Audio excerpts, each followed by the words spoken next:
Fat shaming is not about health, when the people who are doing the mocking will die on average before the person that they are mocking. I am the internet's dorky grandpa. Glad to meet ya.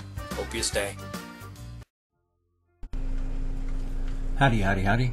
Nearly senior citizen here. Greetings. Good morning. Glad to see you. I just wanted to talk about fat problems and fat lies. See, I've been fat most of my life, and it's only this last year that I've been so sick that I couldn't eat. And I lost 155 pounds. But thin isn't always healthy, and in fact, thin is often unhealthy. And we have so many lies and false thoughts about weight, it's crazy. People always say, stop eating, exercise, you fat person. But there are 140 locations across the human genome that contribute to obesity. 140 locations in your DNA that tell you whether or not you will be fat. You can't control that with dieting and exercise. Of course, where you live in the world also determines your weight, as well as the prescription drugs you take that affect weight, whether or not you've had children, which affects both mothers and fathers, and your income and demographic group. Funny, not a single one of those can be controlled by diet and exercise. Wow. And of course, I've also found that as physical activity increases around the country and the world, so does obesity, because active people tend to eat more. Funny that. A thin person mocking a fat person is like mocking a car for burning gas or mocking a runner for going fast. It doesn't make sense. Especially since, in the USA especially, being thin is usually extremely unhealthy. After all, cardiovascular disease strikes the thin just as often as it strikes the obese. And we know that quitting smoking is good for your health. But here in the US, people are afraid to quit smoking because when you quit smoking, you gain weight. And here in the US, we would rather risk death by cancer than be fat shamed by anyone else when you gain weight by quitting smoking. Isn't that fun? Rather risk death by cancer than gain weight.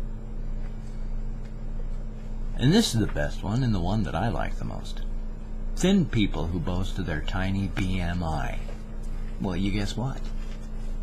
According to a 2013 report where they studied 100 different studies on weight and weight loss and all, those who are in the 25 to 30 BMI range, the overweight range, that's the range that tends to live the longest.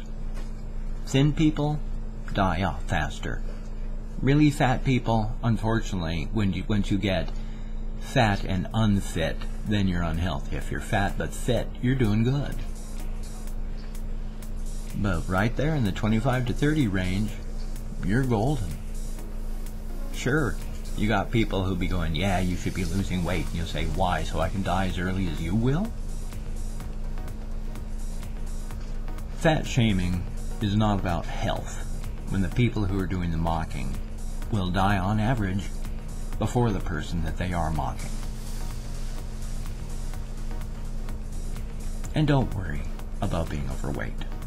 While you can control what you eat, you cannot control outside factors, which contribute and determine how often you will become hungry, how strongly you feel hungry, what food is easily available to you. Take a look at what healthy food costs and what cheap, not healthy food costs in the stores. You can get like 10 pounds of cheap food for 1 can of something healthy. And when you gotta feed a family. And how much time and energy you can devote to fitness. Because you can't always. So please don't worry about your weight, especially if you are fit but fat. Fit but fat is being as healthy as you can be, exercising a little every week. Even, overweight people jog. It's exercise. Not saying go out and exercise crazy, just exercise to stay healthy. And don't eat too much processed junk. You know what that is. Potato chips, bags of salt, sweet, and fatty chips, stuff like that. You don't want to eat that either. And if you're a couch potato, of course, you're going to be in trouble. Being thin is no more something to be proud of than having a disease. Being fat is no more something to be ashamed of than how tall you are. If you're doing your best to be healthy, then to hell with anyone fat shaming you.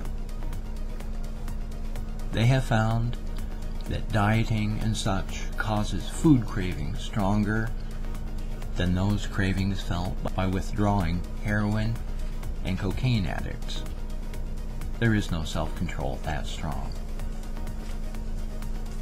You can control what you eat and how often you eat, and you can control your exercise to stay healthy while you're fat. But the rest of it, once your body reaches a weight, it likes homeostasis, and it'll try to get to that for the rest of your life. Don't let them fat shame you. Just laugh at them. They're idiots. Take care. You have a very, very good day.